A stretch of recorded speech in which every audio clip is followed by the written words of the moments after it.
time Buckeyes. So when you think of the Blocko or the Scarlet and Gray or Ohio State football, and you can only list four guys, four people, you know, you could go a lot of different ways with this. Let's start with this. Let's just go your number one person. If you could name, I only wrote down four people on my list because I didn't want to get, any honorable mentions or anything. I came up with four guys.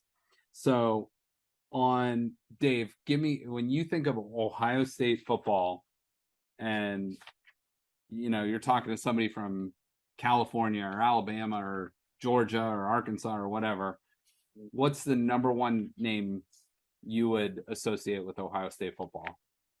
Number one name, yeah, and I'm going all out. I have to pick Woody Hayes, so it's number one for me. But I think it's pretty obvious why. Okay, I also had Woody Hayes as number one. Does anyone else have another name as number one? I had Archie. Okay. Yeah. Okay. All right. And I, full disclosure, I had Archie too. So Archie too as well. All right. And I had Woody too. Okay. So okay. Yeah. All right. So we know the top two. Archie, Woody, 1, 2. All right. Archie, whatever. All right. So Greg, let's go to you. So Woody Hayes and Archie, they're already being chiseled up on the Mount Rushmore of Ohio State football. Who's the third guy going on that list for you? Yeah, for me, it's really hard, like really, really hard. But for me, it's Chris Spielman. It kind of epitomizes toughness, what a football player is, middle linebacker. Like it's, and again, and I think part of it too, and it's with Archie. I mean, Woody's iconic. He's almost like a character at this point. Yeah. He's just totally a larger than life figure. But like Archie and to me Spielman have stayed like in the area and been a part of this university and this program like ever since they've been gone. So they just feel like they're very synonymous with the program on top of having incredible playing careers. Okay. I actually had Spielman 3 as well for all the exact reasons you said. Okay. Just like the lifetime Buckeye factor, I guess you'd say. Brett, what about you? When you, outside of Woody Hayes and Archie Griffin, who's your third guy? I got Jim Tressel. Oh, hey. I love it. Yeah. I had to go with the Senator. Cooper was a great coach, but he failed in a lot of areas. Tressel turned that around, and we are what we are because of him right now. That's a really good one. Yeah, that's a really great point. My number 3 was Orlando Pace. We did not get into offensive linemen because that's not like a sexy position. They don't put up a lot of stats.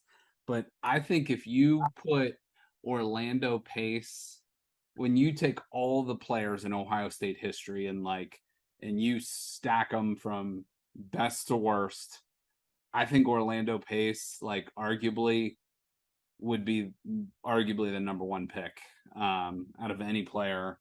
Hall of Famer in the NFL, started as a true freshman, came right in and literally was the best player on the field as a freshman till he went to the NFL and immediately in the NFL has a Hall of Fame career. So to me, the term pancake block. Exactly. Yeah. So to me, he epitomizes Ohio State, from the state of Ohio. I think he's from the Sandusky area.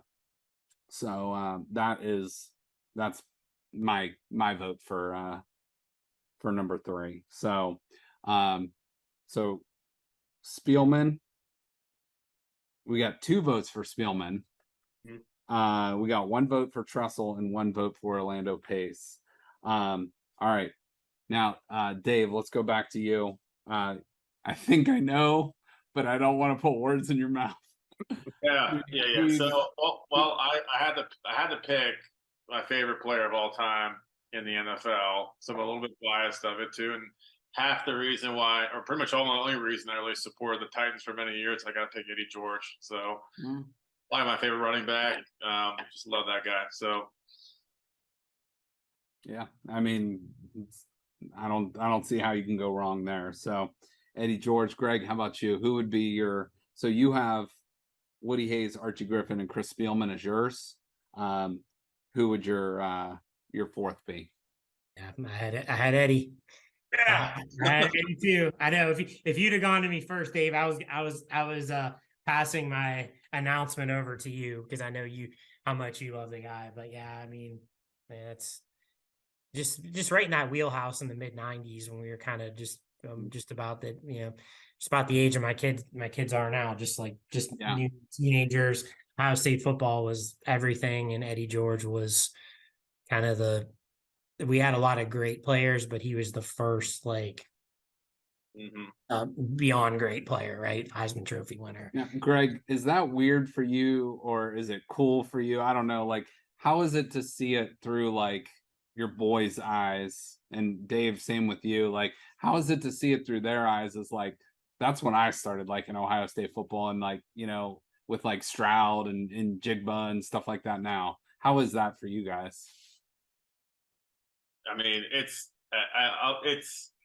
crazy. I mean, one that makes me feel really old. I'll tell you that. The one thing I think of too, but I mean, it's also incredible too. Like when you go just in general on these stats, I think like how good the folks are now. Like we had so many great quarterbacks as of late, and the numbers they're throwing up, especially with running backs. It's like, I love these guys too. But it's like I don't want to like lose like. They'll not like how great Eddie George was may just get shadowed at some point, by all these great, these great stats these guys are throwing up. So he's always got a Heisman though, and you can never take that away from him. So, Greg, how about you? Yeah, no, I'll say, and Dave can relate to this too. I mean, and it sucks, but until the last 2 years, I had to basically explain to my kids that yeah, sometimes Michigan actually does beat us. Mm-hmm. You think about it, it was just a different, what we grew up in the kind of the Cooper era with incredible teams, incredible talent. I would argue if you counted through, I would say we probably picked as many, if not more, John Cooper coach players on these lists than anybody else. The talent was there, couldn't get it done in the big games.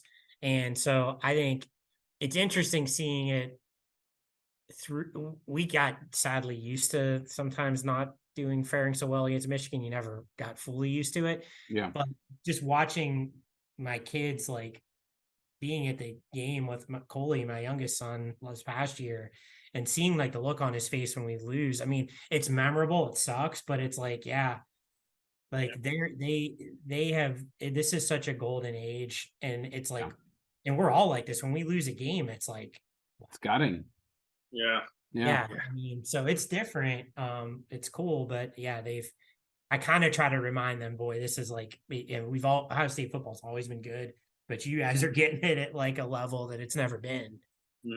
And Brett, I really like your Tressel pick there because I mean that if you were to pick sort of the catalyst of what got us going in that direction, he was a huge. I mean his speech once he was hired was off the chains, and he kept to it, and that's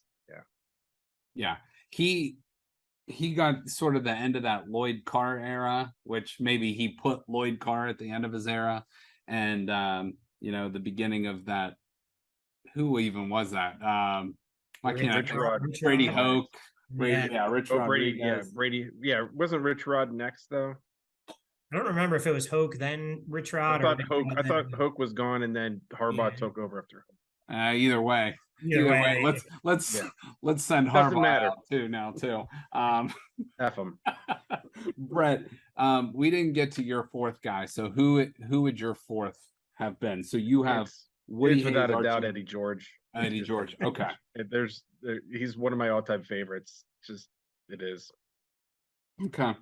All right. So I had Woody Hayes, Archie Griffin.